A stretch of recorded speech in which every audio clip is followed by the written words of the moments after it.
Good morning, अस्सलाम वालेकुम। Rising Pakistan में आपको कहेंगे खुश आमदीद। मेरे साथ हैं मोहम्मद शुएब, मेरे साथ है सबीन फारूक। Good morning. अच्छा, मुझे लोग अक्सर आप कथा कलामी की माजरत, बट अक्सर लोग मुझे ये बात कर रहे होते हैं कि आप शुएब का नाम पूरा नहीं लेती, आप बोलती हैं मेरे साथ है मोहम्मद शुएब, तो लोगों को समझ नहीं आती। नहीं, वो जरा अच्छी तरह प्रोनाउंस करके नहीं लेती, तो मैंने कहा मैं जरा आज प्रोनाउंस कर लेती हूँ अच्छे से कि मेरे साथ है मोहम्मद शुएब। और जो बहुत सारे लोग हैं वो आपको शुएब भी बोलते हैं, सो आई डोंट नो कि ये शुएब है कि ये शुएब है, आप इसको बेहतर बता सकते हैं। जो एक्चुअल प्रोनाउंसिएशन है वो शुएब ही है। ओके, लेकिन इतना कॉमन हो चुका है, मुझे खुद भी शुएब ही अच्छा लगता है। गलतुलाम, हाँ सही बोला मैंने, गलतुलाम। गलतुलाम, हाँ, गलतुलाम को आपने सही बोला।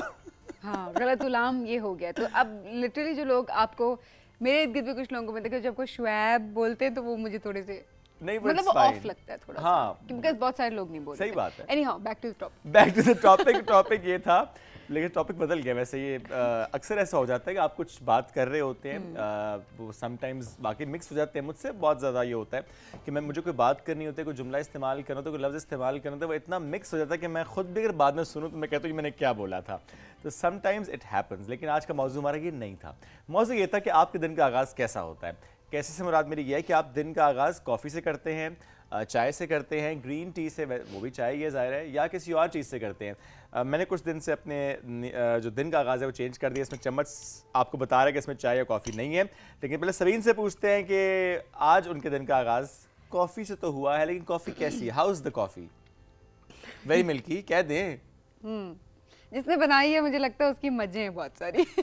ओके फाइन, सबीन को इतनी मिल्क की कॉफी नहीं पसंद, उनको होता है कि नॉट थोड़ी सी दैट ब्लैक कॉफी, लेकिन स्ट्रांग कॉफी है। स्ट्रांग कॉफी जो अच्छी, बिकॉज़ देखिए हमारी जॉब की रिक्वायरमेंट भी कुछ ऐसी है। मेरा ख्याल है हम सबकी जिंदगी की रिक्वायरमेंट भी अब ऐसी है, जिंदगी की रिक्वायरमेंट, एंड देन सुबह सुबह जो आपको एनर्जी चाहिए होती है तो उसके लिए आपको जो है वो एक कॉफी का ये वाला स्ट्रांग सा शॉट चाहिए होता है, अदरवाइज आप बहुत स्लीपी फील कर रहे होते हैं। तो ये जो मिल्की कॉफी होती है ये हमारे किसी काम की नहीं होती। हालांकि देखें दूध पीना चाहिए, it's very healthy, it's good. लेकिन हाँ, चाय में या कॉफ़ी में हम अक्सर ये बात कर रहे होते हैं कि अगर आपने उसमें दूध डाल दिया तो आपने उसको बेसिकली तबाह कर दी है। सो ब्लैक कॉफ़ी खैर है, कॉफ़ी तो होती है ना उसके अंदर, गुंजाइश निकाल ली है ना, मतलब गुंजाइश की ब्लैक कॉफ़ी भी ना हो, मिल्की कॉफ़ी भी ना हो, जरा मिक्स ऑफ समथिंग। भाई जो चीज़ आपको पसंद होती है उसमें आप गुंजाइश तो निकालते ही है ना। That's the point. अच्छा, ये अक्सर ये होता है ना, जो चीज़ हमें पसंद है ना, जो काम हमें करना पसंद है, जो बात हमें पसंद है, हाँ, वो सही लगता है हमें लगता है बस वही सही है, और हम उसको जस्टिफाई करते रहते जब तक कि अगला कहे कि ओके। लेकिन मैं आज आई थिंक हम बार टॉपिक से हट रहे हैं। आपने पूछा ना इसमें क्या है? हाँ, इसमें क्या है? इसमें अब चाय भी नहीं है, कॉफी भी नहीं है। आपको पता है आपका भाई बड़ा हेल्दी नाश्ता करता है। Thank you. सो इसमें 2 दिन हुए। पोरेज तो 2 दिन ही हुए हैं ना। अच्छा, इसमें क्या है बताएं ना जल्दी। इसमें पोरेज भी है, इसमें ड्राई फ्रूट्स भी हैं और इसमें दूध भी है। तो मैंने ये कुछ दिन से, अच्छा मैं पहले भी करता था ये, फिर मैंने छोड़ दिया था, मुझे मैनेज करना जरा मुश्किल लग रहा था। फिर मैं कहीं गया और उसके बाद में वहां से लेके आया, मोटिवेशन भी। नहीं, ऐसी कोई बात नहीं है, बीच में वैसे ही आपकी रूटीन थोड़ी चेंज हो जाती है। तो अब मैंने दोबारा से स्टार्ट कर दिया, क्योंकि मैंने कल एक स्टोरी भी लगाई थी। मैंने कहा था कि मैं चाहता हूँ कि 2025 में बहुत सी चीज़ें चेंज करूँ, जिसमें एक है कि मेरी जो लाइफस्टाइल में खाने पीने की रूटीन थोड़ी ख़राब हो गई थी, मैं उसको ठीक करना चाहता हूँ। So no more coffee and milk tea. I would love to start my day with this kind of breakfast जिसमें ड्राई फ्रूट्स लाजमी हों। Okay ji, thanks. Nice, good for you, good for everyone. I think you should try this. आप सबको try करना चाहिए। I think मैं try करूंगी। और अब ये मत कह देना मैं एज में जब उस वक्त पहुंच जाऊंगी तब मैं ट्राई करूंगी। आपकी उम्र तक पहुंचने से पहले मैं सोच रही हूँ कि आप जब पहले ही करना शुरू कर देते हैं इस तरह की चीजें अच्छी, at a very younger age ना, at a very younger age, बहुत यंग एज में, तो जब आप इस उम्र में पहुंच जाते हैं तो जाहिर सी बात है आपको जरूरत नहीं पड़ती है गोल सेट करने की, knoll that. But I am so happy कि आपने अपना एक गोल सेट किया है। On a very serious note, बड़ा ज़रूरी होता है ये। ऑनेस्टली मैं भी कुछ दिनों से यही सोच रही थी कि ये कोई अच्छी रूटीन नहीं होती है। एटलीस्ट आपने सोचा, आई एम ग्लैड। अच्छा स्टार्ट नहीं होता, बट मैंने सिर्फ सोचा। मुझे बहुत टाइम लगेगा, बिकॉज जो चाय लवर्स हैं और जो कॉफ़ी लवर्स हैं, मुझे चाय नहीं पसंद but I am a coffee lover, तो मुझे लगता है कि ये जो ऐसी जो ये एडिक्शन है कैफीन की, ये हमारे लिए बड़ा मुश्किल है इसको छुड़ाना। लेकिन जो बुरी आदतें हैं उनसे आपको छुटकारा पा लेना चाहिए। बट अगेन आपको कैफीन की अगर चाहिए होती है तो आपकी बात शुभ बिल्कुल ठीक है कि आप उसमें मिल्क या शुगर ऐड ना करें, आप ब्लैक कॉफ़ी की तरफ चले जाएं और वो आपकी हेल्थ के लिए भी अच्छी है और उससे आपकी जो है वो कैफीन की नीड भी पूरी हो जाती है। पिएंगे टेस्ट बड्स डेवलप हो जाएंगे, लेकिन अभी हमें बढ़ना है आगे। हम आज बहुत सी बातें, अच्छा रोजाना ये हो रहा है हमारे साथ, हम बहुत सारी बातें करना शुरू हो गए हैं। इतनी सारी बातें होती है, समझ ही नहीं आती, ये बात करें वो बात करें, तो हम बहुत सारी बातें कर देते हैं। आज की बात लेकिन बहुत इंपॉर्टेंट थी, वो ये थी कि अपने दिन का आगाज बहुत हेल्दी ड्रिंक या हेल्दी खाने से आपको करना है, ना कि ये कि पराठे और क्या। पराठा इज फाइन, लेकिन वो ऐसे उठाने पे उसका तेल नहीं गिरना चाहिए। हाँ, थोड़ा गुंजाइश निकाली ना। कल हम ये टॉपिक रखेंगे, ठीक है जी। कल पराठे ना बनाए यहाँ पे, आपको आता है बनाना? मुझे आता है, लेकिन मुझे आलू का paratha here on the set. नहीं, थैंक यू वेरी मच, मुझे कोई शौक नहीं है। मतलब आप अगर बना सकते हैं तो मैं I would love to eat. Okay, चलें फिर कल इस बारे में कोई गुंजाइश निकालते हैं। अभी ब्रेक ले लेते हैं, इससे पहले कि मुझे आलू के पराठों के साथ निहारी का भी बोल दे, पायों का भी बोल दे, कुछ और टास्क मुझे दे दे जो कि मेरे लिए खासा मुश्किल हो जाएगा। ब्रेक लेंगे, वापस आएंगे, रहिए हमारे साथ। ये है राइजिंग पाकिस्तान।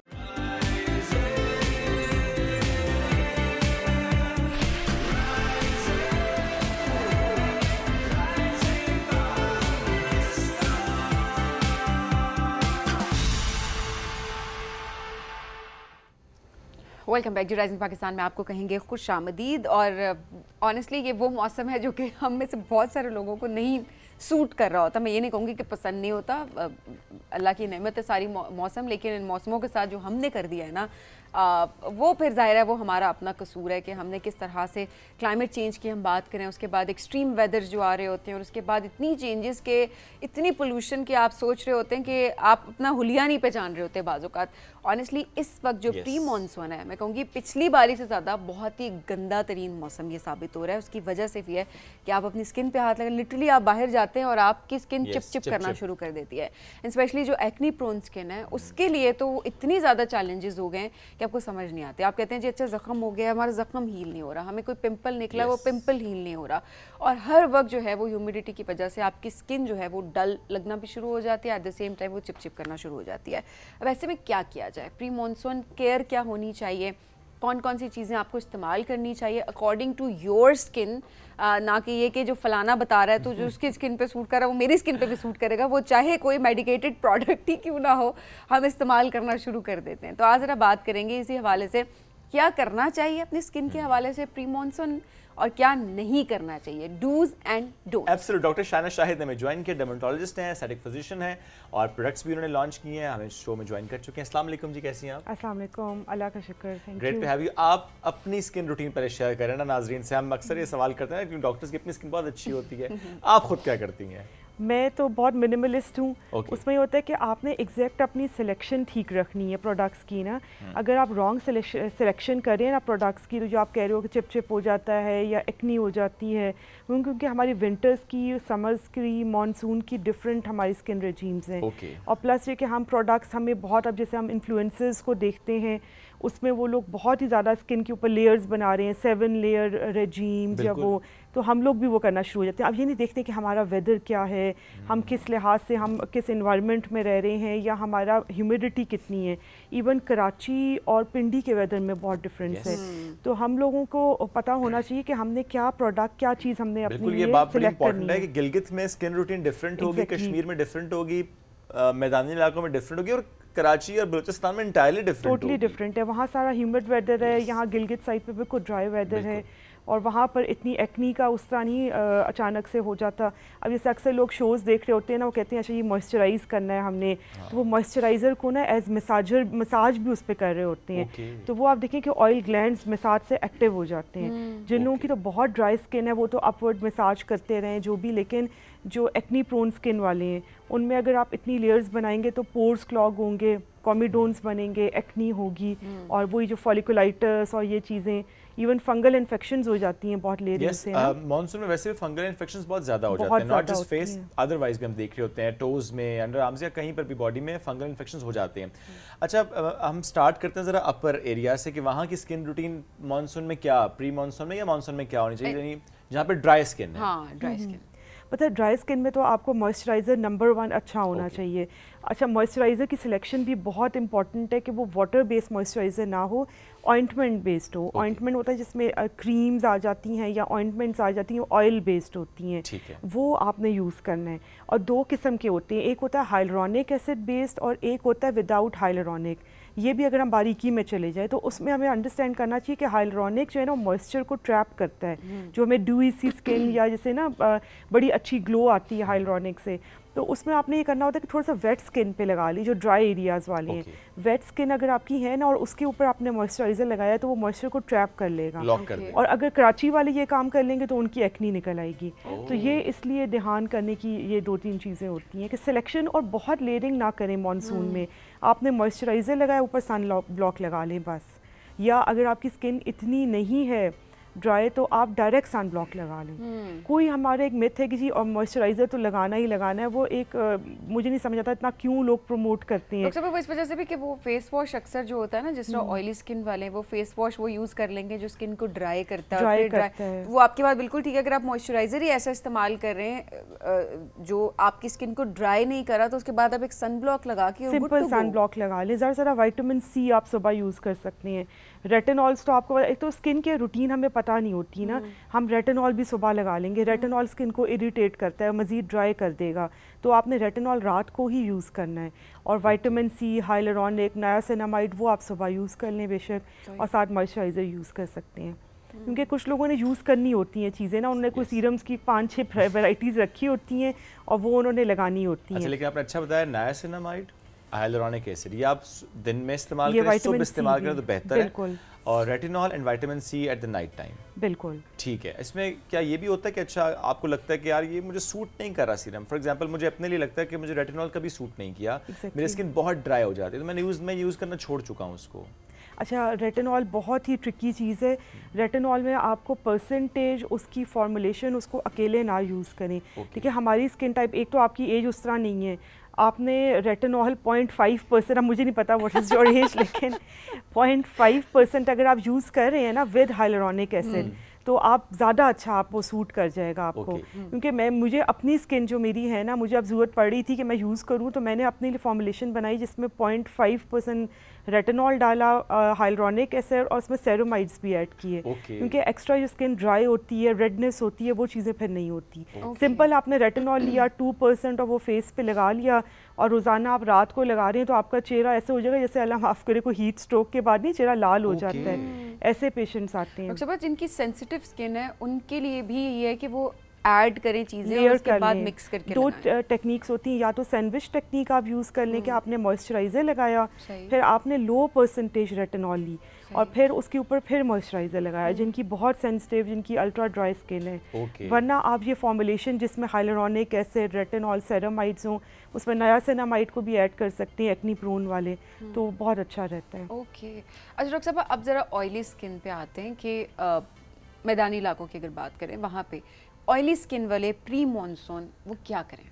अच्छा, ऑयली स्किन अभी क्योंकि आपका प्रोग्राम तो सारे देहातों वाले भी देख रहे होंगे सारा कुछ, अगर मैं कह दूँ जी salicylic acid based face wash use करना शुरू कर दें तो लोग बड़ा उसको मेल यूज़ करते हैं, क्योंकि सैलिसाइलिक ना डिफरेंट परसेंटेजेस में आता है। 2% आम तौर पे जो है ना वो ठीक रहता है, लेकिन मैं उनसे ये कहूँगी कि आम साबुन से आप ना मेडिकेटेड साबुन ना यूज़ करें, क्योंकि मेडिकेटेड साबुन जो है ना लोग बहुत ज़्यादा यूज़ शुरू कर देते हैं। इसमें इश्तिहार भी आ रहे होते हैं कि जी आपने जरासीम को हाथ लगा दिया, वो ये होता है कि वो आपके जो अच्छे बैक्टीरियाज हैं ना वो ख़त्म कर देते हैं, और फिर आपको जो है ना एक्नी ज़्यादा हो रही है, या फिर आपको फॉलिकुलाइटिस या फंगल इन्फेक्शंस भी उसमें ज़्यादा हो जाती हैं। तो आपने न्यूट्रल सोप यूज़ करना है, सिंपल, और आप अपनी स्किन के लिहाज से चलें, सोप देख लें। अगर आपको बहुत ज़्यादा एक्नी का मसला है फिर आप आ जाएँ salicylic acid base face wash पे, और बाकी आपने फिर अगर आपको मॉइस्चराइज़र की ज़रूरत नहीं है, जैसे आपने बताया कि ऑयली स्किन वाले वो मॉइस्चराइज़र बेशक ना लगाएं, डायरेक्ट आप ना जेल बेस सन ब्लॉक्स लगा लें,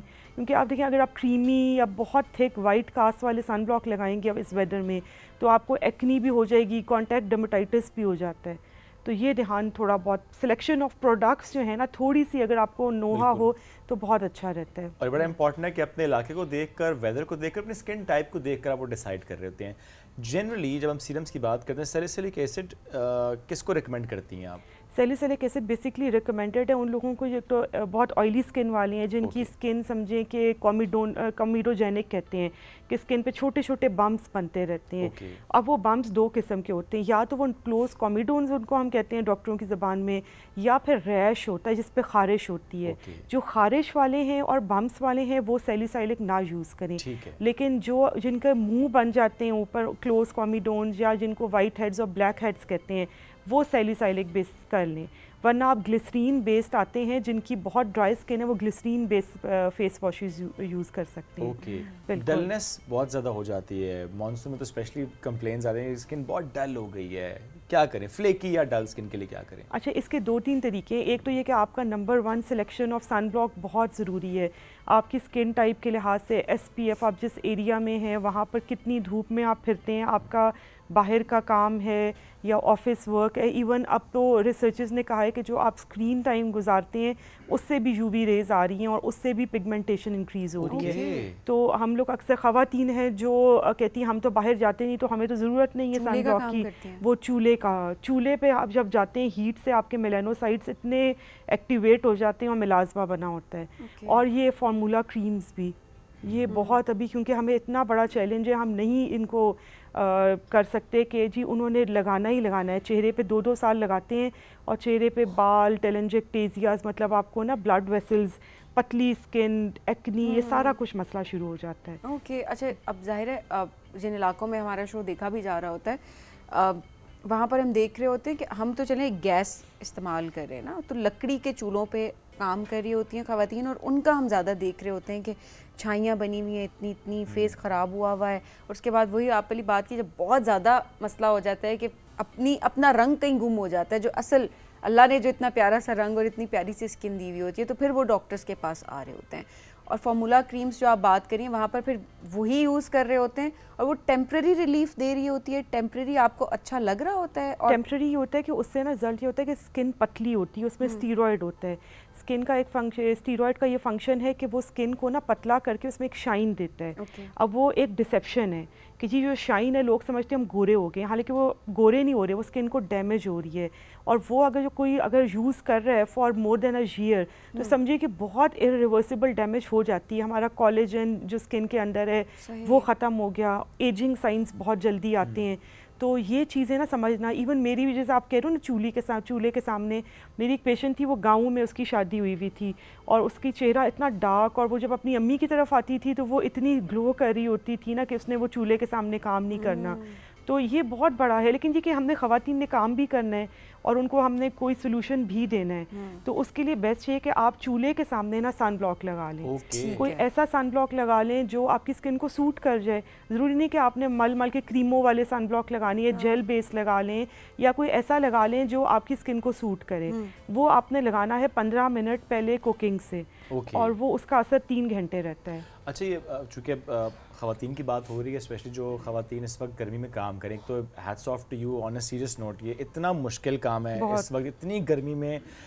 दोपहर के वक्त भी हम देख रहे होते हैं और कई घंटे हम किचन में उनको देख रहे होते हैं, और लिटरली डॉक्टर साहब ये पूरी स्किन यहाँ से उतर रही होती है उनकी। बहुत कंप्लेन ख़वातीन कर रही होती हैं। अब चले फेस तो उस पर तो आपने लगा ही लिया सन ब्लॉक, लेकिन नेक पे, शोल्डर पे पूरी की पूरी स्किन उनकी उतर रही होती है, क्या करें उसके लिए? अच्छा, उसमें एक तो ये कि सन ब्लॉक वहाँ पे भी लगा सकते हैं, कोई ऐसी बात नहीं है। दूसरा, थोड़े से ज़्यादा हवादार फुल स्लीव्स वाले कपड़े पहने, ताकि आपके ना इतना एक्सपोज वाला एरिया ना हो। जितने कम से कम एक्सपोजर होगा।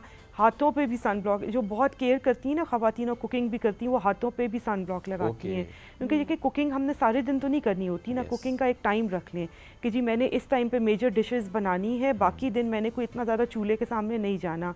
और बेहतर ये कि रात का टाइम वो सिलेक्ट कर लें, रात के टाइम, शाम के टाइम, क्योंकि हीट स्ट्रोक हम समझते हैं कि जो बाहर आदमी फिर रहे हैं उन्हीं में इन ख़वातीन को बेचारों को बहुत ज़्यादा होती है। आप देखें ना, 12 बजे से लेकर 3 बजे तक का जो टाइम है वो इतना टफ टाइम है, पीक है। अपने सर्वेंट्स का भी ख्याल रखिए, ये नहीं कि ख़वातीन उनको भी उस टाइम पे ना इतना एंगेज करें। तो ये बड़ी ज़रूरी चीज़ है, ज़ाहिर केयर करनी है, हम सब ने मिलकर एक दूसरे का ख्याल भी रखना है। डॉक्टर साहब, एक्सफोलिएट कर रहे होते हैं काफ़ी ज़्यादा स्किन को, क्या वो भी स्किन को पतला करता है या अच्छा है और वीक में कितनी मरतबा आपको एक्सफोलिएशन करनी चाहिए? अच्छा, एक्सफोलिएशन डिपेंड करता है आपकी स्किन टाइप पे। अगर आपकी ऑयली स्किन है मैं इतना रिकमेंड नहीं करती, क्योंकि अगर आप ऐसे प्रोडक्ट्स यूज़ कर रहे हैं जिसमें ऑलरेडी एक्सफोलिएशन हो रही है, जैसे रेटिनॉल्स में, सैलिसाइलिक में एक्सफोलिएशन ऑलरेडी हो रही है, तो आपने इतना ओवरडू नहीं करना। फिर आप ना बेशक करें, लेकिन अगर आपको लग रहा है कि हमारे बहुत ज़्यादा ब्लैक हेड्स बन गए हैं तो फिर आप वंस अ मंथ कर लें, बस that's it. Once a month. हाँ, स्किन को पतला करता है ये? नहीं, कि एक्सफोलिएशन पतला नहीं करता, क्योंकि कोलेजन को डैमेज नहीं कर रहा ना। ठीक है। जिस चीज़ में कोलेजन डैमेज हो रहा है, इलास्टिन डैमेज हो रहा है, और कोलेजन और इलास्टिन हमारी स्किन के नीचे बैठता है, तो वो ये फार्मूला क्रीम्स और जो एक्सेसिव चीज़ों की यूजेज, मेकअप, ये डैमेज करता है। ये ऐसे में जो मास्क आते हैं, कोलेजन मास्क आते थे कि वो आपने बस लगाया, वो पूरा एब्जॉर्ब हो गया आपके फेस पे, दैट कोलेजन, और इसमें भी कुछ प्रोडक्ट्स ऐसे आते हैं जो कि आप ओरली भी ले लेते हैं, जूसेस भी अब तो आ गए ऐसे कोलेजन के, सप्लीमेंट्स हैं पूरे, सब सप्लीमेंट्स हैं पूरे। तो ये हमारी स्किन के लिए अच्छे हैं, क्योंकि उसमें कुछ हम देखते हैं कोरियन प्रोडक्ट्स की बहुत ज़्यादा आजकल भरमार है मार्केट में। Is it good for Pakistani skin? देखिए, कोलेजन जो है ना वो इतना बुरा नहीं है, ओरल कोलेजन ठीक है, क्योंकि जो चेहरे पे आप लगा रहे हैं वो भी कहीं हद तक एब्जॉर्ब हो जाएगा। लेकिन जो कोरियन प्रोडक्ट्स हैं, मैं उनके इंगेज नहीं हूँ, लेकिन वो हमारी स्किन टाइप के लिहाज से नहीं है ना। अब जैसे हम कहते हैं जी हमारे पास कोई प्रोडक्ट हमने या तो यूएस से ले लिया, यूके या कोरियन प्रोडक्ट, ऑनलाइन ऑर्डर ना करें, बहुत फेक साइट्स हैं ना, तो आपने अगर लेना है तो फिर प्रॉपर ऑथेंटिक कुछ साइट्स हैं वहीं से लें। इसी तरह ही, क्योंकि हमारी स्किन टाइप है डिफरेंट, हमारी 3-4 टाइप स्किन्स हैं, बल्कि अक्सर 4-5 में भी चला जाता है, तो उसकी हम कोरियन प्रोडक्ट यूज़ करेंगे, उनके डिफरेंट फार्मूलाज हैं। अब वो रेटिनॉल्स नहीं यूज़ करते, वो पेप्टाइड्स यूज़ करते हैं ज़्यादा।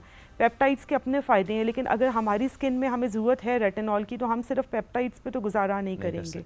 दूसरा ये कि अगर कॉमेडोजेनिक हैं, जिसमें पर्जिंग शुरू हो जाएगी, आपको ना दाने निकल आएंगे चेहरे पर, जैसे आपने लगाया, अब अक्सर लोगों के मैसेजेस आते हैं कि हमने रात को एक मास्क लगाया और सुबह शादी पे जाना था रात को, अगले दिन ना, और पूरा चेहरा दानों से भरा है। तो ये एक बड़ा चैलेंज होता है कि हम पहले ही गाइड कर दें जी कि नहीं जी आप ऐसी चीज़ें यूज़ ही ना करें, और ख़ास तौर पर जो फंक्शन से पहले आप मास्क लगाते हैं वो ना लगाएं।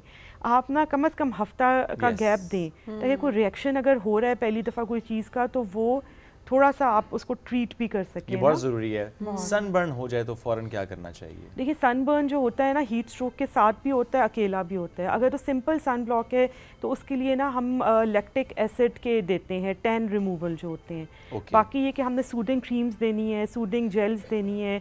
ये भी कर सकते हैं कि आप ना, अगर आपका सनबर्न से देखें आप अंदर आ जाए रूम में, एक तो नंबर 1 अगर आपका सन ब्लॉक अच्छा है, सनबर्न के चांसेस बहुत कम हो जाते हैं।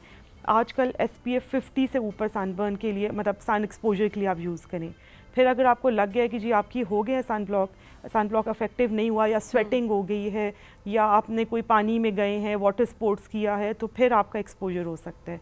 अच्छा, उसमें आना है आपने, एक तो माइल्ड टॉपिकल स्टीरॉइड्स हम उसमें देते हैं, क्योंकि स्किन डैमेज हो चुकी होती है, स्किन बैरियर डैमेज हो गया सनबर्न में ना, तो हमने पहले माइल्ड टॉपिकल स्टीरॉइड लगाया, मॉइस्चराइज़र की थिक सी लेयर लगानी है, और उसके बाद आपने वक्तन फ़वक्तन जो है ना, जैसे कैलामीन लोशन या इस तरह की चीज़ों को यूज़ करते रहना है। डॉक्टर साहब, ये चीज़ अगर ना भी यूज़ करें तो सनबर्न हमने देखा है कि विद टाइम जब आप जाना बंद कर देते हैं धूप में, वो अपने आप बेहतर हो जाता है, लेकिन कई लोगों का टैन नहीं जाता या मिलाजमा बन जाता है। तो उनके लिए ज़रूरी है कि जैसे अब आजकल टोटके भी बड़े अच्छे हैं, कुछ 2-3 मैंने करके भी देखे पेशेंट्स पे, कि आप जो चावलों का आटा है और उसमें आप दही मिला के उसका मास्क लगाएं तो वो बड़ा अच्छा रहता है। हाँ, अगर आपको अचानक से हो गया तो वो तो घर में ही पड़ा होता है ना, चावल नहीं भी है तो उनको पीस के आटा बना लें, और उसमें आप थोड़ा सा दही डाल लें, दही ऐड कर लें, दही ऐड कर लें, तो उससे टैन रिमूव होता है। क्योंकि कुछ लोग कहते हैं अच्छा आप टमाटर जो है वो उसका पेस्ट लगाएं, कुछ कहते हैं कि अच्छा बेसन का मास्क लगाएं, कुछ कहते हैं एलोवेरा लगाएं, बड़ा एलोवेरा, एग्जैक्टली एलोवेरा ज़रूर लगाएं,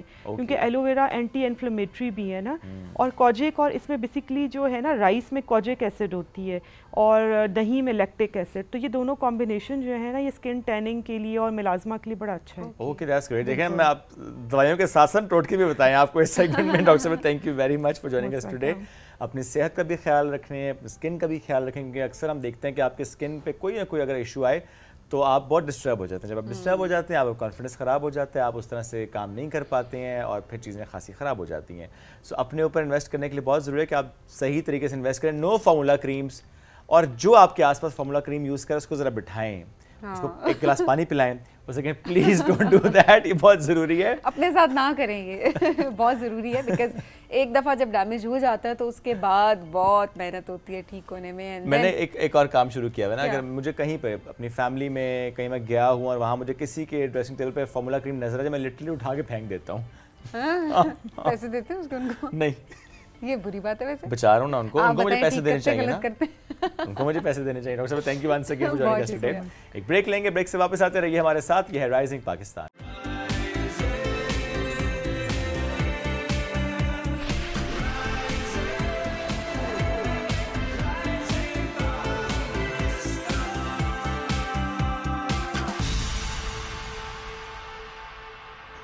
वेलकम बैक। राइजिंग पाकिस्तान में एक बार फिर कहते हैं खुश आमदीद। छुट्टियां भी चल रही हैं आजकल बच्चों की, स्कूल की छुट्टियां हैं।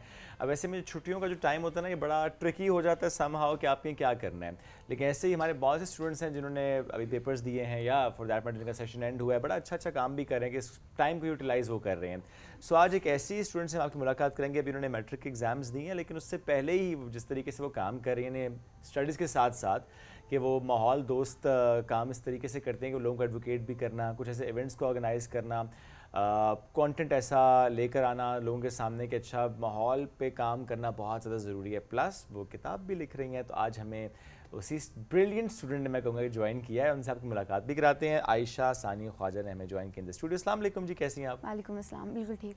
ग्रेट, वेरी यंग माशाल्लाह। और इस तरह के जो आप काम कर रहे हैं तो हम बच्चों के कहते हैं इंस्पिरेशन होते हैं कुछ ऐसे स्टूडेंट्स जो कि बड़े एक्टिवली काम कर रहे होते हैं। हम कहते हैं पढ़ाई के अलावा बच्चों की आजकल ये कंप्लेन होती है कि हम इतना पढ़ लेते हैं, हमारी रूटीन ऐसी है कि कुछ एक्स्ट्रा करने का, जो कि जिम्मेदारी भी है हमारे बच्चों की, कहते हैं हमारा दिल ही नहीं करता। How do you manage?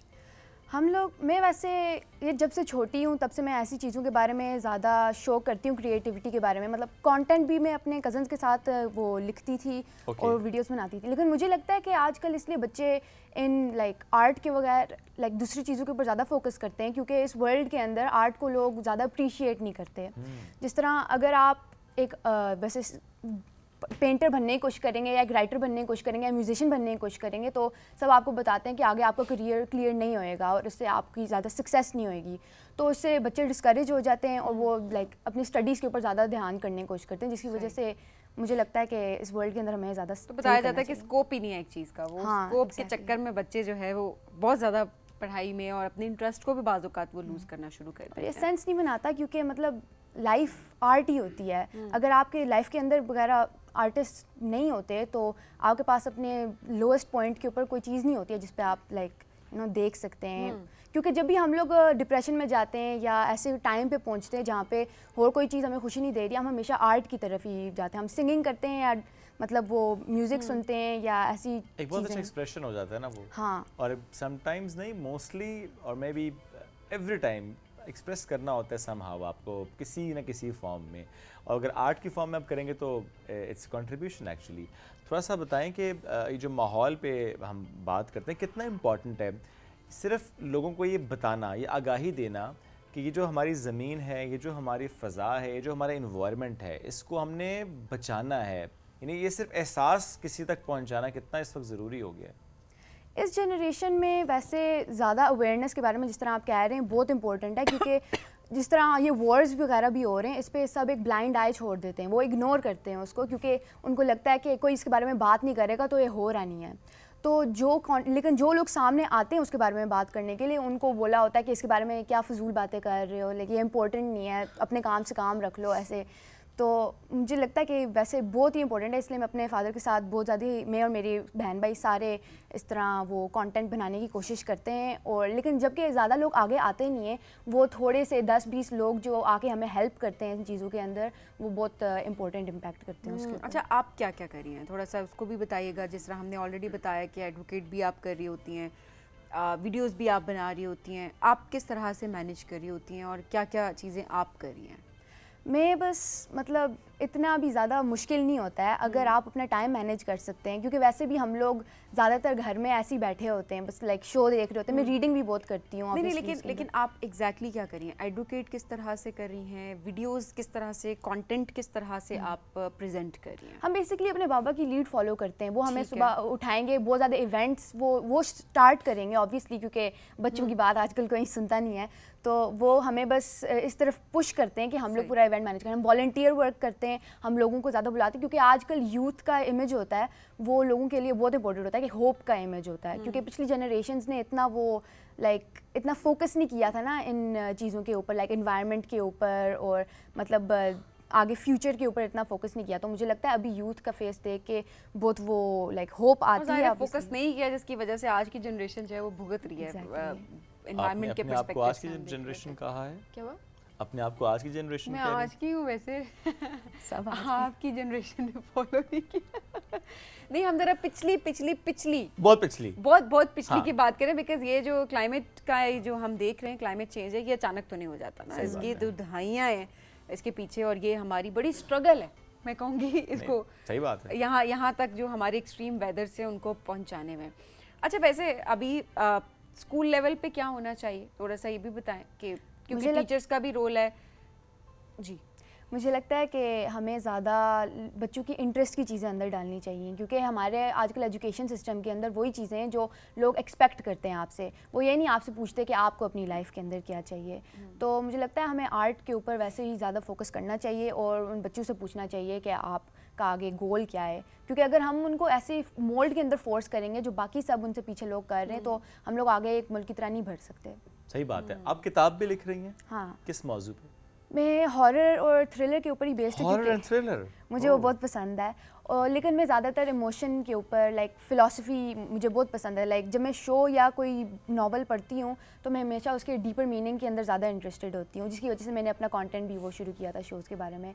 लेकिन इसमें ज़्यादा वो है कि एक फैमिली बॉन्ड और फेमिलियर लव होता है, और मतलब थोड़ा ऑब्वियसली रोमांटिक लव भी होता है। उसके ऊपर ज़्यादा फोकस कर रही हूँ, क्योंकि लाइक इसके बारे में है कि आप अपनी यंगर लाइफ के अंदर जो चीज़ें एक्सपीरियंस करते हैं वो आपको किस तरह आगे जाके इफ़ेक्ट करती हैं, क्योंकि आप कभी उससे ओवर नहीं हो सकते, और किस तरह आप उससे आगे बढ़ के स्ट्रांग भी हो सकते हैं, अपनी वीकनेसेस भी शो कर सकते हैं, और लाइक नए बॉन्ड्स क्रिएट कर सकते हैं। फिक्शन कितना इम्पोर्टेंट है हमारी ज़िंदगी में, चाहे नॉवल की सूरत में हो चाहे मूवीज़ की सूरत में हो?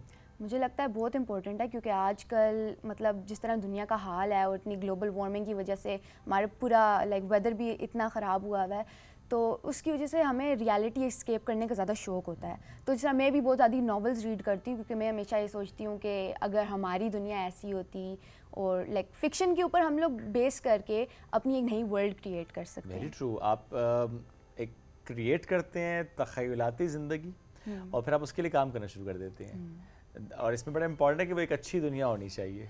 मुझे लगता है कि कोई भी एक अपनी फिक्शनल वर्ल्ड बना सकता है, मतलब हम लोग सोचते हैं कि बनाई होती है। हाँ, किसी को पता नहीं होता है। हाँ, उनको लगता है कि हम नहीं राइटिंग कर सकते, हमारे अंदर ऐसी इमेजिनेशन नहीं है, लेकिन हर एक बंदा अपने दिमाग में, अगर किसी और को बताता भी नहीं है, उनको अपना रियलाइज़ नहीं होता, लेकिन अपनी एक पूरी वो फैंटेसी बनाई होती है उनने अपनी लाइफ। ओके, अच्छा आयशा, आगे क्या करने का इरादा है? क्या प्लान्स हैं आपके? बिकॉज आई एम श्योर कुछ काफ़ी बड़ा आपने सोचा होगा, कुछ गोल सेट किया होगा। मेरा अभी गोल ऑथर बनने का ही है। मैं आगे जाके इंग्लिश लिटरेचर पढ़ूंगी, तो अगर वो नहीं मेरे लिए काम हो, शायद मैं इंग्लिश प्रोफेसर बनूं, क्योंकि मुझे इंग्लिश का बहुत वो है, लाइक पोइट्री वगैरह मुझे बहुत पसंद है।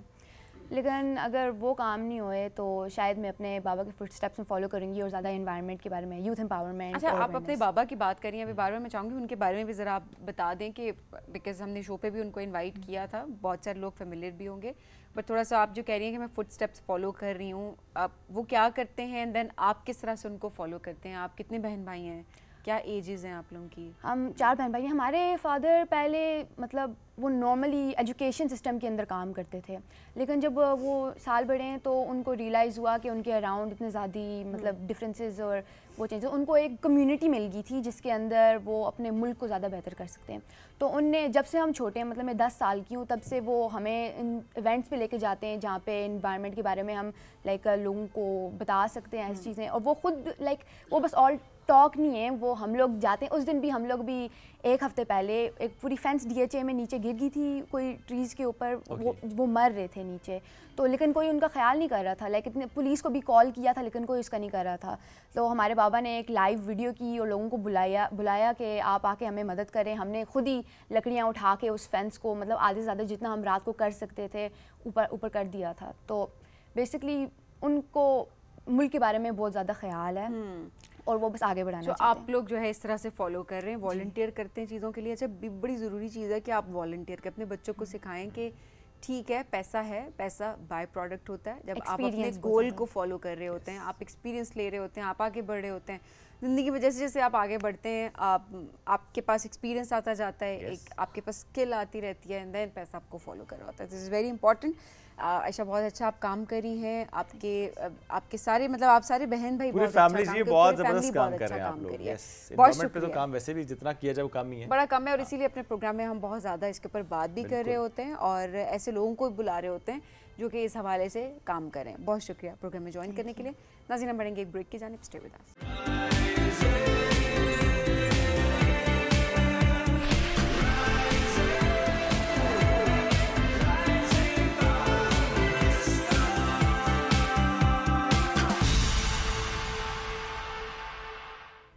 Welcome back. राइजिंग पाकिस्तान में आपको कहेंगे खुश आमदीद। अब ज़रा बात करेंगे ख़वातीन के हवाले से कि किस तरह से हमारी ख़वातीन आगे बढ़ी हैं, मुआशी तौर पर ख़ुद मुख्तार हो रही हैं, और उसके साथ साथ सिर्फ अपने लिए काम नहीं करी बल्कि बाकी ख़वातीन के लिए भी वो राहें हमवार करी हैं। और मेरे ख्याल बड़ा ज़रूरी भी है पाकिस्तान के पर्सपेक्टिव से अगर देखा जाए कि 50% ऑलमोस्ट 50% पॉपुलेशन जो है वो ख़वातीन की है। तो ऐसे में जब यही 50% मतलब आपकी निस्फ आबादी जो है, जब वो काम नहीं करेगी, जब वो प्रोग्रेसिव नहीं होगी, तो मुल्क तरक्की कैसे कर सकता है। तो बहुत ज़्यादा फोकस भी किया जा रहा होता है हर हवाले से, हर प्लेटफॉर्म पे, कि कैसे ख़वातीन को आगे बढ़ना है, इंडिपेंडेंट होना है और पाकिस्तान को के हवाले से कंट्रीब्यूट करना है, पाकिस्तान की इकॉनमी में कंट्रीब्यूट करना है। और ऐसे में हमारी ख़वातीन को इंडिपेंडेंट करना, उनको एम्पावर करना कितना इंपॉर्टेंट है। आज ऐसी एक खातून से आपकी मुलाकात हम करवाएंगे जो कि अपने लिए भी काम कर रही हैं और ऐसे में बाकी तमाम ख़वातीन के लिए भी काम करी हैं। बलूचिस्तान से आपका ताल्लुक़ है और ना ही सिर्फ पाकिस्तान में बल्कि इंटरनेशनली भी वो इस हवाले से काफ़ी बात भी कर चुकी हैं, इसको एडवोकेट भी करी हैं, वुमेन एम्पावरमेंट को एडवोकेट करी हैं, एट द सेम टाइम बहुत ज़बरदस्त स्टेप्स भी ले रही हैं। और सिर्फ बलूचिस्तान की ख़वातीन के लिए नहीं बल्कि पूरे पाकिस्तान की ख़वातीन के लिए उनको मौक़े फ़राहम करी हैं। बिल्कुल। और ये जो आपने कहा ना पूरे पाकिस्तान में, मैं कहता हूँ ठीक है वो बड़ा इंपॉर्टेंट, लेकिन अगर हम स्पेसिफिकली बलूचिस्तान की बात करें सभी, तो वो ज़्यादा इंपॉर्टेंट है। चूँकि ज़रा हमने देखा है कि वहाँ की ख़वातीन फॉर दैट मैटर अपॉर्चुनिटीज़ उनको अवेल करना, चैलेंजेस अपने डायनामिक्स डिफरेंट हैं, सो वहाँ की ख़वातीन के लिए राहें हमवार करना ज़्यादा ज़रूरी है। I must add this. Naureen Kurd ने हमें ज्वाइन किया है, जिस तरीके से वो काम कर रही हैं कई सालों से। आज हम उनकी अपनी जर्नी से मुतालिक भी बात करेंगे, उनको वेलकम करते हैं। अस्सलाम वालेकुम जी, कैसी हैं आप? वालेकुम सलाम, good morning Pakistan. Good morning ji, very energetic I must say. अच्छा नौरीन, थोड़ा सा बताएं कि आपका अपना जो स्टार्ट है, प्रोफेशनल स्टार्ट, अच्छा है कि मैंने ख़ुद मुख्तार होना है, मैंने फाइनेंशियली इंडिपेंडेंट होना है, वो सफ़र कैसा था? यू विल सरप्राइज कि ये मैंने सफ़र जब स्टार्ट किया, I think I was just 14 years old. अच्छा। तो आई वाज इन मैट्रिक, तो बस मेरे वहीं से मैंने अपना स्टार्ट किया बिज़नेस जो है ना, मैंने स्टार्ट किया। छोटी छोटी चीज़ें मैं परचेज़ करती थी और उनको उस टाइम पे तो इतना वो भी नहीं होता था, लेकिन बस मुझे शौक़ होता था एक बिज़नेस का। और मैंने जस्ट मैट्रिक के जब मैंने एग्ज़ाम दे दिए तो वेरी नेक्स्ट डे मैंने एक स्कूल ज्वाइन कर लिया। टीचिंग प्रोफेशन मेरा वहाँ से आगाज़ हुआ, टीचिंग प्रोफेशन का। और उसके बाद मैंने फ़र्स्ट ईयर के बाद, सेकेंड ईयर के बाद, जैसे जैसे मुझे छुट्टियाँ होती थी मैं कोर्सेज़ करती थी, मॉर्निंग में टीचिंग करती थी और कोर्सेज़ करती थी। जैसे आजकल के मैं बच्चों को देखती हूँ जस्ट मोबाइल में होते हैं, और हम लोग मुझे होता था कि मेरा एक दिन भी वेस्ट ना हो। मैंने उस दौर में भी candle making, dress designing, self grooming, और ये सारे कोर्सेज़ मैंने हर मतलब कोई वीकेंड भी मेरा होता था कि मैं उसको फ्री ना जाने दूं, और मैं बिज़नेस भी उसी टाइम से मैंने स्टार्ट किया। और आप क्वेटा में थी उस वक्त? No, I was in Pindi. Okay. अच्छा, आपका थोड़ा सा बिज़नेस के हवाले से भी हम जानने की कोशिश करते हैं कि कैसे वो आपको एम्पावर कर रहा है business, at the same time कैसे बाकी ख़वातीन को एम्पावर कर रहा है। हाँ, चले मैं उस तरफ आती हूँ। जब मैं शादी के बाद पंजाब के हरे भरे खेतों से जब मैं बलूचिस्तान की कोयटा की वादी में गई, तो वहाँ मैंने फिर देखा जब कुछ अरसे के बाद ही आफ्टर वेरी मतलब मेरी शादी के फ़ौरन बाद में सलाला चली गई थी ओमान 2 इयर्स के लिए। ओवरसीज़ के थ्रू मेरी सिलेक्शन हुई थी और बड़े ऑनर की बात है कि मैं पाकिस्तान से फ़र्स्ट टीचर थी जो मैं सलाला के लिए सेलेक्ट हुई थी। उससे पहले वो लोकल जो है हायरिंग करते थे और वहीं से उसके बाद फिर बच्चों के साथ और पूरा फोकस 2-4 साल रहा और उसके बाद मैंने अपने एक ड्रीम के ऊपर काम करना शुरू किया। जो बच्चे हैं जो रोड्स पे जो चाइल्ड होते हैं, वो मेरा एक ड्रीम था कि मैं उनको पढ़ाऊँ लिखाऊँ। तो मैंने वहीं से मैंने अपना सफ़र का आगाज़ किया कि मैं उन बच्चों को मॉर्निंग में अपने बच्चों को स्कूल भेज के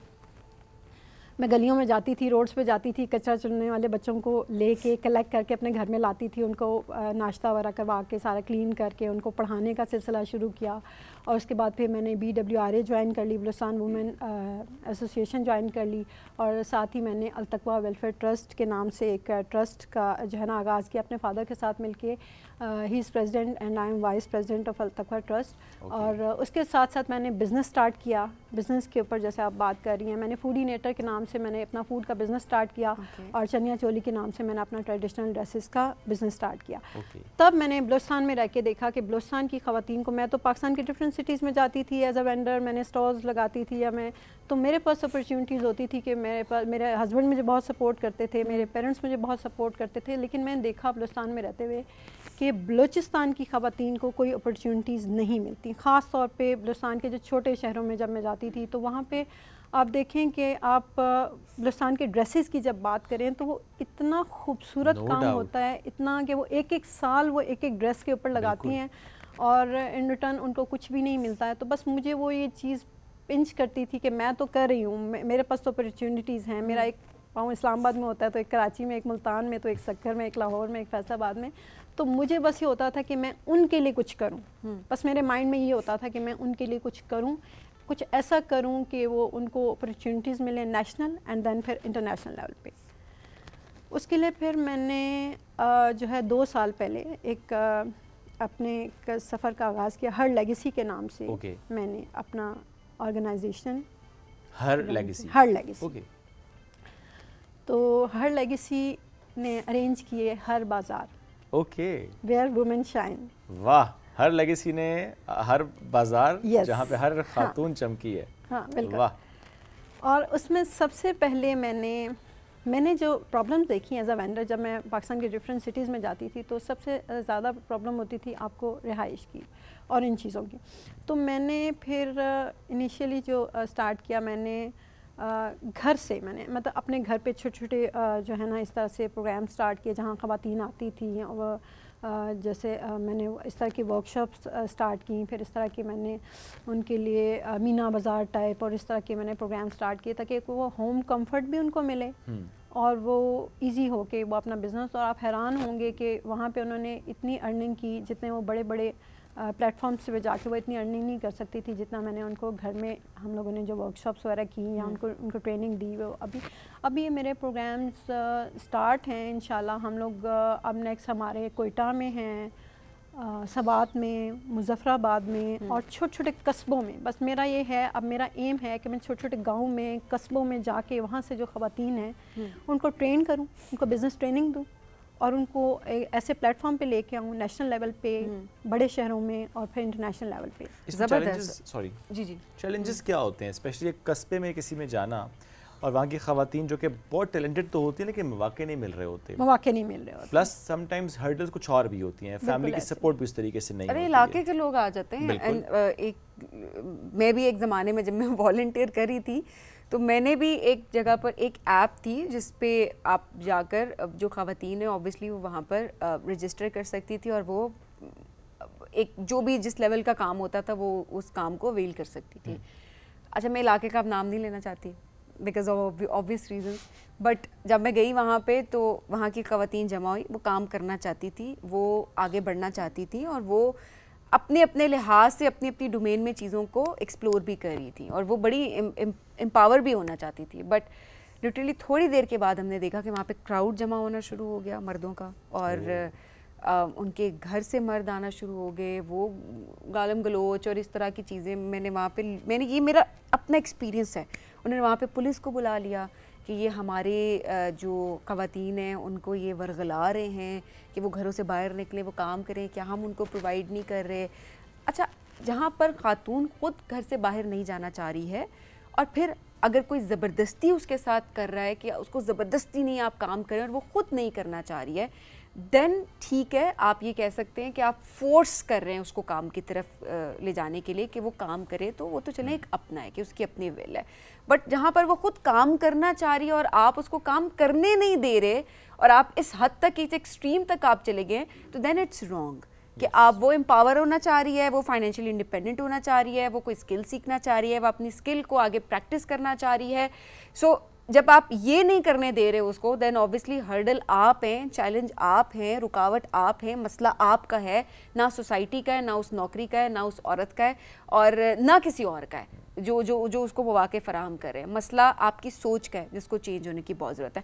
आई एम श्योर ऐसे ही चैलेंजेस आपको फेस करने पड़े। बिल्कुल ऐसे ही। असल में एक्चुअली अभी तक मैंने जो होम एग्जीबिशंस की हैं वो कोयटा और इस्लामाबाद में की हैं, तो नेक्स्ट मेरा ये जो है स्टेप की है, मैं अब देखिए मेरा मेन उस पर है कि हम लोग एजुकेशन भी दे रहे हैं और अब हम स्किल्स की तरफ भी आते जा रहे हैं, लेकिन स्किल्स के बाद बिज़नेस प्लेटफॉर्म नहीं है, वो अपॉर्चुनिटीज़ नहीं है, उस तरह से हम उनको सपोर्ट नहीं कर रहे ख़वातीन को। अब 2 दिन पहले मेरे साथ डिफरेंट ऑर्गेनाइजेशंस को मैं साथ लेके चल रही हूँ, तो मेरे साथ परसों भी एक कॉल आती है मुझे कि हम जो झुग्गियों वाली बच्चियाँ हैं उनको हम एजुकेशन भी दे रहे हैं, उनको हम स्किल्स भी दे रहे हैं, लेकिन उस स्किल्स के बाद हमें नहीं पता कि हम उनको प्लेटफॉर्म कैसे दें। और अगर वो कमाएंगी नहीं, दिन का चंद 100 रुपये नहीं कमाएंगे, तो उनके पेरेंट्स उनको उठा लेते हैं कि आप इनको बस सिर्फ लिखना पढ़ना सिखा रहे हैं, तो इसका हमें क्या फ़ायदा।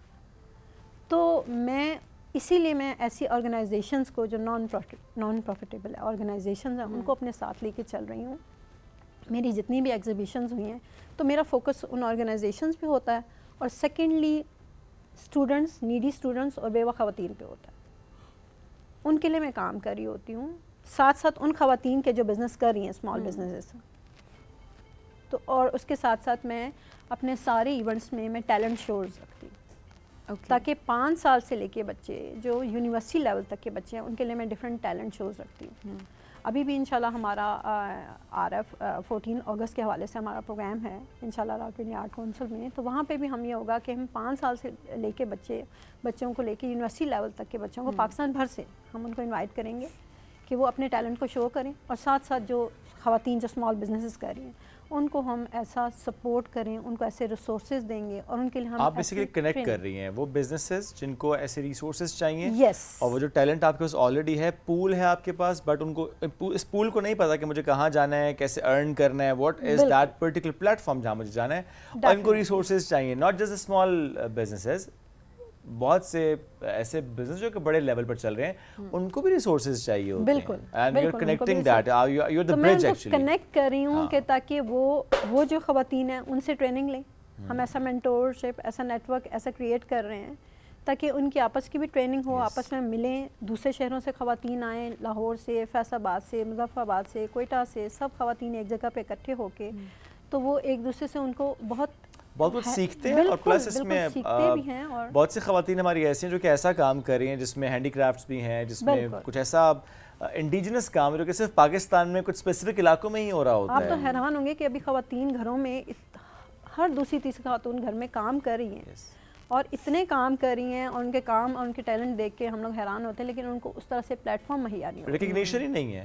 प्लेटफॉर्म तो बहुत अलग बात है, वो रिकग्नाइज ही नहीं किया जाता, उसको तो एक्नॉलेज ही नहीं किया जाता। मेरी कोशिश यही है कि मैं उनको ऐसा प्लेटफॉर्म दूं, और अभी तक मैं इंडिविजुअली ये काम कर रही हूँ।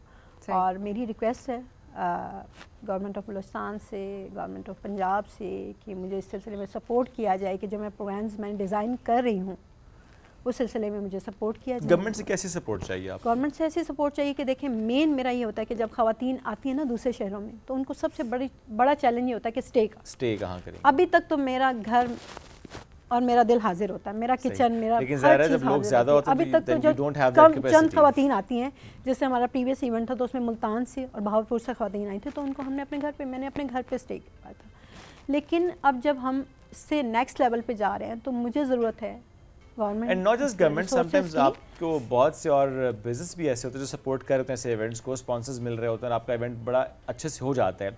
और इसलिए भी ज़रूरी है कि आप इतना अच्छा काम कर रही हैं। हम सबकी तो जिम्मेदारी है कि हम जैसा सभी ने अपने आगाज़ में कहा ना कि 50% ऑफ द पॉपुलेशन जिसको हमें आगे लेकर आना है, तो हम सबकी जिम्मेदारी है। सिर्फ एक नौरीन की जिम्मेदारी नहीं है, सिर्फ एक गवर्नमेंट की जिम्मेदारी नहीं होती है, ये हम सबकी जिम्मेदारी है। एज ए नेशन हम सबकी जिम्मेदारी है कि हम सब ने अपना अपना रोल प्ले करना है, उनके लिए कंडीसिव इन्वायरमेंट क्रिएट करना है, उनके लिए ऐसी सिचुएशन क्रिएट करने के अच्छा उनके लिए आसानी हो, सहूलत हो, थोड़े से राहें उनकी आसान होती चली जाएं ताकि वो आगे बढ़ें। अच्छा, ऐसे में इंटरनेशनल मार्केट्स का आजकल एक्सेस बहुत आसान है सबके लिए, mobile phones are everywhere actually, internet की भी कनेक्टिविटी होती है। तो सिर्फ अगर ये गाइड कर दिया जाए कि अच्छा आपको कोई और प्लेटफॉर्म ढूंढना भी नहीं है, आप अपना काम करें, just take a picture, upload it, और पूरी मार्केट का एक्सेस आपके पास, इंटरनेशनल मार्केट का, और अच्छे आपको डॉलर्स वॉलर्स भी मिलते हैं। इस पर भी कुछ काम कर रही हैं? बिल्कुल सर, मैं इस पे भी काम कर रही हूँ और इसके अलावा इस चीज़ पे भी काम कर रही हूँ कि वो ख़वातीन जिनके पास मोबाइल भी नहीं है, उनको हम कैसे ट्रेन करें, उनको वो अपने बिज़नेस को देखें। हर खातून जो है जो बिज़नेस कर भी रही है वो पढ़ी लिखी नहीं है, या मोबाइल यूज़ नहीं कर सकती, या उनके इलाकों में ऐसी फैसिलिटी नहीं है कि हम जैसे हमारा बच्चा भी मोबाइल यूज़ कर रहा होता है, तो हम लोग वो ट्रेनिंग प्रोग्राम्स भी लेके आ रहे हैं इंशाल्लाह। ऐसी खातून तक एक्सेस करना ज़्यादा मुश्किल नहीं है जो फ़ोन ही यूज़ नहीं करती? नहीं, बिल्कुल मुश्किल है, आजकल के दौर में है, लेकिन हम उन्हें वही ट्रेनिंग जो है ना दे रहे हैं। अभी जैसे कल भी रात को एक 1:30 बजे भी एक खातून की कॉल आई, तो उन्होंने कहा मैम आप की मुझे सबसे अच्छी बात ये लगती है कि आप हर वक्त अवेलेबल होती हैं, कि जब भी आपको कॉल करे तो आप हर किस्म की हेल्प करती हैं, हमारी हर किस्म की ट्रेनिंग, जैसे जैसे जहाँ पे मैं बैठी भी होती हूँ तो मेरी ये कोशिश होती है कि मैं विद इन मिनट्स जो है ना अगले की हेल्प करूँ। और ये फ्री ट्रेनिंग्स होती हैं इन सब की? अभी तक तो मैं इंडिविजुअल बेस पे कर रही हूँ, मैं फ्री कर रही हूँ। ओके, वेरी नाइस जी। और लेकिन ज़ाहिर है लोग ज़्यादा हैं जिनको ये सपोर्ट चाहिए, बिल्कुल, सो उसके लिए फिर आपके रिसोर्सेज कम पड़ जाते हैं। रिसोर्सेज कम हैं, तो अब मैं यही रिक्वेस्ट है कि मेरे जो NGOs हैं या जो ओवरसीज़ पाकिस्तानी हैं, तो जो ऐसे प्रोग्राम्स करना चाह रहे हैं, तो मैं चाह रही हूँ कि मेरी हेल्प करें ताकि मैं जो डिज़ाइंस कर रही हूँ प्रोग्राम, मैं उनको कर सकूँ उन ख़वातीन के लिए और उन बच्चों के लिए। तो सब आपको कांटेक्ट भी कर सकते हैं, और ज़ाहिर है नौरीन को आप कांटेक्ट भी कर सकते हैं। एट द सेम टाइम आप किस तरह से खुद कंट्रीब्यूट कर सकते हैं भी बहुत ज़रूरी है, बिकॉज आपकी कंट्रीब्यूशन चाहिए जिस मर्जी कैपेसिटी में जितना भी आप कर सकते हैं। तो ये बड़ी ज़रूरी चीज़ है ताकि हमारी ख़वातीन को मिलकर आगे बढ़ा सकें, ले जा सकें। बिल्कुल नौरीन साहिबा, thank you very much for joining us today. Break की तरफ बढ़ेंगे, ब्रेक से वापस आएंगे, रहिए हमारे साथ। ये है राइजिंग पाकिस्तान।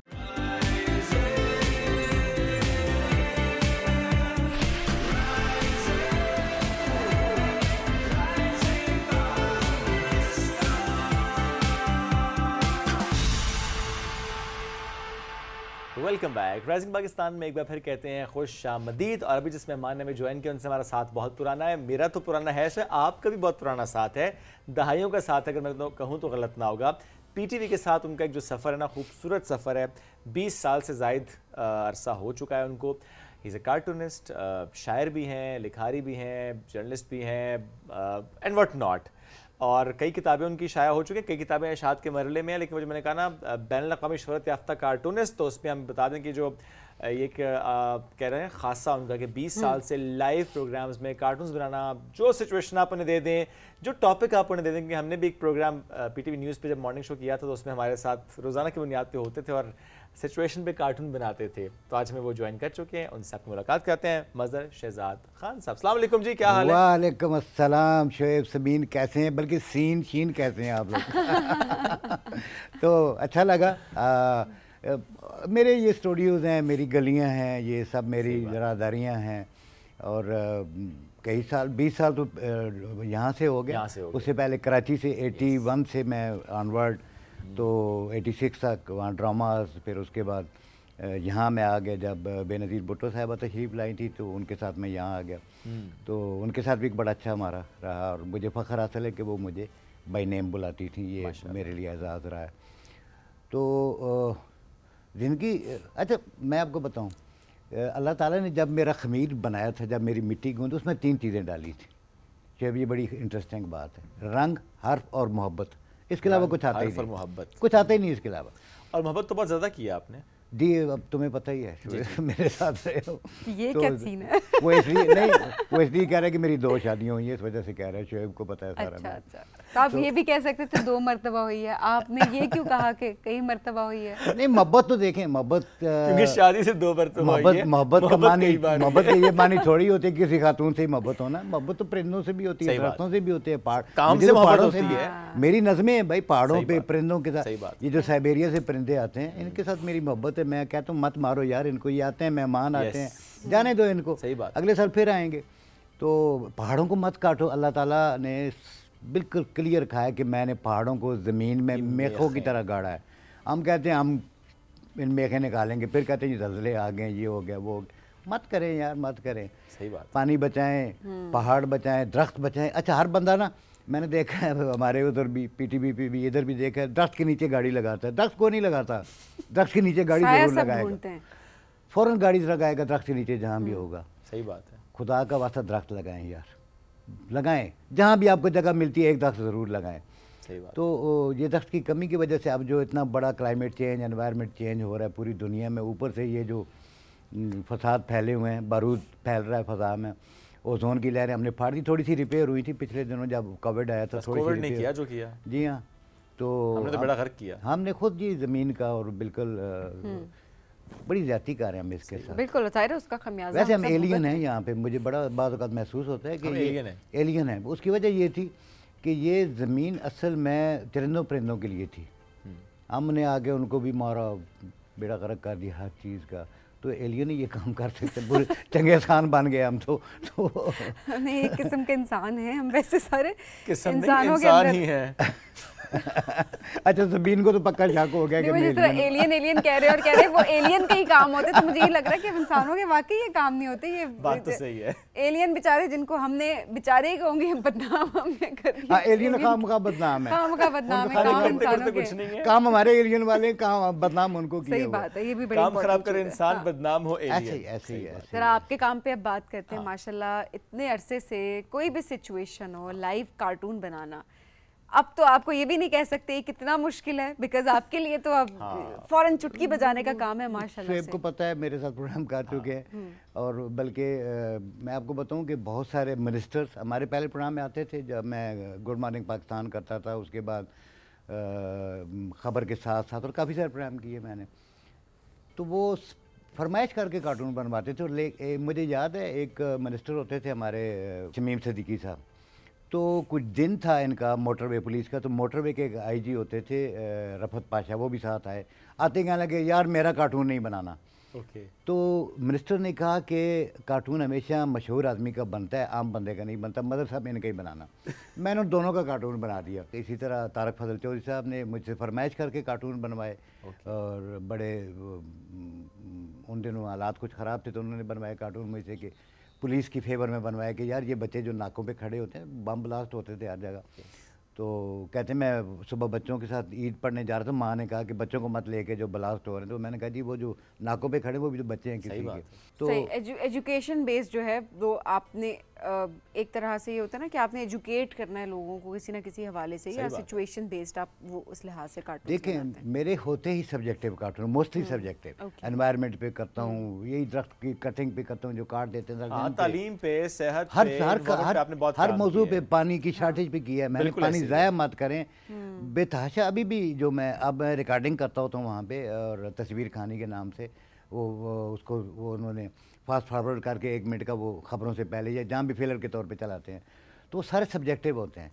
कि इवन के ट्रैफिक के बारे में भी कि आप मतलब मिस हैंडल ना करें। बड़ी अच्छी बात है कि आप देखना एक सीरियस इशू या एक ऐसा ग्रेव इशू जिसको आप बड़े एक अलग से अंदाज में लोगों तक पहुंचा रहे होते हैं। Coming to your books as well, पता है क्या होता क्या है कि पूरे एक मजमून पढ़ने की बजाय एक कार्टून देख। अच्छा किस ज़माने में जब मेरे उस्ताद मोहतरम जावेद इकबाल साहब भी कार्टून बना, तो लोग सबसे पहले कार्टून देखते थे, उसके बाद बाकी खबरों की तरफ जा। फ्रंट पेज पे होता था कार्टून, ये कार्टून लाजमी देखते थे कि अच्छा आज किस मौजू पे कार्टून है। बिल्कुल सही बात है, ऐसे ही था। आज का वो कार्टून के उन्वान से उनका होता था, और रोज़ एक नया मौजू। और अच्छा एक और बड़ी मज़े की बात है कि कार्टून एक ऐसी ज़बान है कि इस पे बड़े बड़े लोग माइंड नहीं करते। यानी मैंने बहुत बड़े बड़े लोगों के बनाए, मैं अब यहाँ पे नहीं, मेरा नाम नहीं लेते, एक लाइटर नोट पे जाहिर है वो जब एक चीज़ एक मैसेज कन्वे हो जाता है तो ऑब्वियसली किसी को बुरा नहीं लगता। वही बात होती है कि एक्सप्रेस करने का, बयान करने का जो तरीका होता है वो बहुत मैटर करता है। आपके एक्सप्रेस करने का तरीका, चलें एक तो कार्टून्स हमने देख लिए, एट द सेम टाइम लिखना ये भी एक बड़ा आर्ट है, शायरी भी, माशाल्लाह इतनी सारी चीजें। अब कौन सी जन्म की भेंट तो आपकी शाया हो चुकी है? हाँ जी, शाया हो चुकी है। और इसके अलावा काले पाँव भी अफसानों की काले पाँव मेरे अफसानों की। लेकिन इसके अलावा एक बहुत ही कोई मुश्किल सा नाम है, तरंगड़ खीटी। अच्छा, क्या है? समीन आप पहले बोल के दिखाएं मुझे। तरंगड़ खीटी खीती नहीं है, खीटी खीटी खीटी। अच्छा, तरंगड़ खीटी, तरंगड़ क्या होती है खीटी। ये? अब मैं थोड़ा सा इसको बताऊं। मैं जिस इलाके में पैदा हूँ ये कलर कार से आ गया, हमारा एक छोटा सा गाँव था, तो वहाँ का एनवायरनमेंट बहुत खूबसूरत, आसमान ऐसे साफ नज़र आता था। तो वो जो रात को जब हम चारपाइयाँ वेड़े में बिछा के जैसे सोते हैं गांव में, तो वाला साहब स्कूल टीचर भी थे और पढ़े लिखे भी थे माशाल्लाह, तो वो जो कहकशां नज़र आती थी उसको मकामी ज़बान में तरंगड़ खिट्टी कहा जाता है। तो वहाँ के खिट्टी असल में किसी चीज़ के इकट्ठ को कहते हैं, और तरंगड़ वो होता है जैसे कोई किसी चीज़ डालने के लिए बड़ा सा एक तरंगड़ बनाया होता है, उसमें भूसे के ऊपर भी डालते हैं तरंगड़, तो वो इस तरह नज़र आता है, तो उसको तरंगड़ खिट्टी मकामी ज़बान में उसका नाम है। तो मैंने वही नावल का नाम रखा है उसी हिसाब से, क्योंकि उसी एनवायरनमेंट पे मेरा वो। तो उसमें मौजूदी एनवायरनमेंट है तकरीबन, समझ लें कि बायोग्राफिक नावल भी आप कह सकते हैं इसको। तो उसमें बहुत सारी जो मेरे इर्द गिर्द जो मेरा सफ़र है इतना लंबा चौड़ा, कुछ 40-50 साल का जो इल्मी और अदबी सफ़र है, उसमें सारा, उसमें बहुत सारे वाक़यात हैं, बहुत सारी इवन के पॉलिटिकली भी और वर्ल्ड लेवल पे भी जो हालात में तब्दीलियाँ आई हैं, सारा कुछ, तो वो सारा कुछ उसमें, और अपनी स्टोरियाँ भी हैं, लव स्टोरियाँ भी हैं, और भी बहुत कुछ है। लव स्टोरी तो ज़रूरी है। इस किताब में क्या है? इसमें जी शायरी है, और अच्छा, मैं अगर शायरी की बात आई, मैं आपको बताऊं कि मज़ाफ़ात में इतने बड़े बड़े शुरा बैठे होते हैं, मैं हैरान होता हूँ। मैं जब सुनता हूँ उन लोगों को, मैं इधर किसी फतेह जंग साइड पे गया तो एक बुज़ुर्ग से बाबा जी बिल्कुल चादर ली हुई, बहुत ही लगता नहीं था कि ये शायर हैं, लेकिन जब उन्होंने शायरी शुरू की, उन्होंने कहा जी मेरी आंखों में खुश्की रह गई है, समंदर का समंदर पी गया हूँ। मैं हैरान हूँ। फिर मैंने उन पर आर्टिकल लिखा था पूरा। इसी तरह Chakwal, I belong to Chakwal, तो वहाँ पे आबद जाफरी साहब, हुजूर दावरे मैशर जवाब क्या देगा कि आसमां की गर्दन पे खून आदम। अब बात ये है कि जो लोग मरकज़ में आ जाते हैं, जैसे फराज साहब थे या अमजद सामजद हैं, अल्लाह ताला उनको गरीक रहमत करे, दोनों मेरे बहुत अच्छे दोस्त, तो वो मरकज़ में आ गए, इसलिए उनको फिर शोहरतें मिली और लोगों ने गाया, नूर जहान ने गाया, मेहदी हसन साहब ने गाया। लेकिन बहुत बड़े बड़े राइटर, बहुत बड़े बड़े शायर मज़ाफ़ात में हैं, मरकज़ में दूरी की वजह से उनको लोग पहचान ही नहीं पा रहे, जान नहीं पा रहे।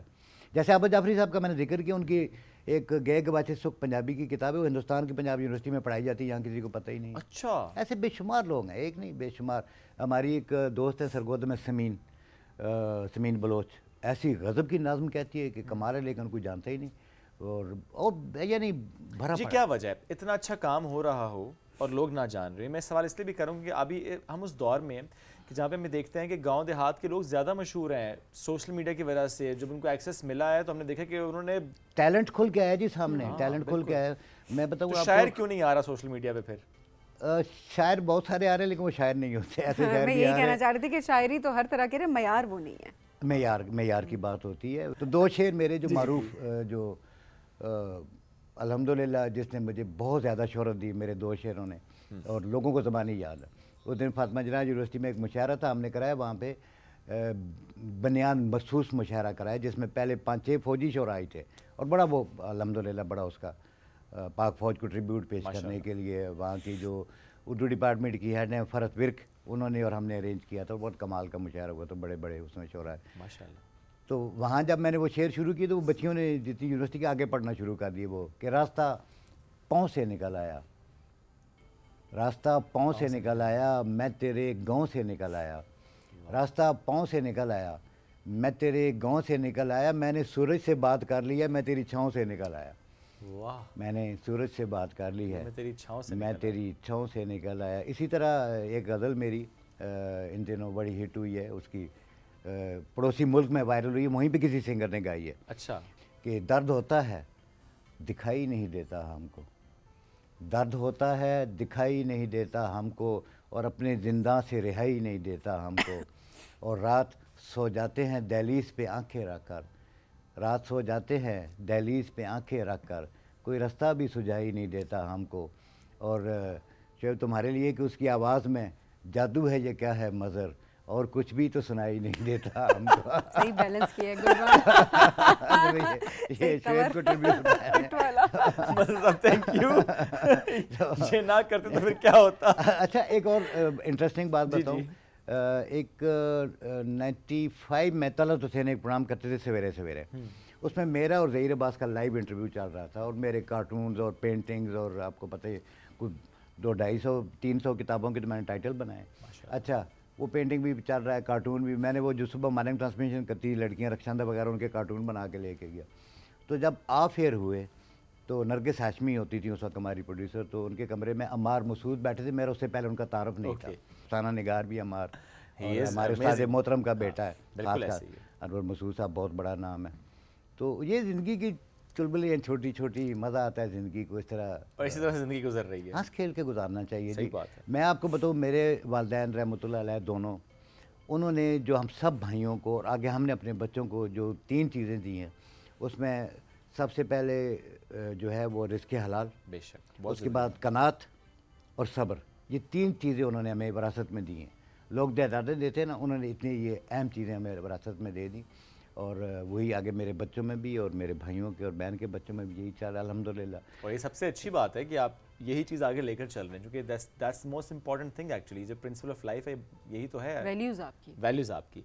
मज़र साहब थैंक यू वेरी मच। वक्त बड़ा मुख्तसर था हमारे शो का, लेकिन क्या करें कि इजाज़त लेनी पड़ती है। जी कोई बहुत शुक्रिया वंस अगेन ज्वाइन करने के लिए, आपको अल्लाह को सलामत रखे, इस तरह हंसते मुस्कुराते रहें। द फीडबैक्स नाज़रीन ज़रूर दीजिएगा, और कोई फरमाइश अगर आप करना चाहते हैं कि मदर साहब इस मौजू पे कार्टून बनाएं तो आप ज़रूर कीजिएगा, हम उन तक ये पहुंचा देंगे, फिर वो बना के हमें भेजेंगे, हम शेयर करेंगे आपके साथ। लेंगे इजाज़त, दोबारा मुलाकात कल करेंगे। अल्लाह हाफ़िज़।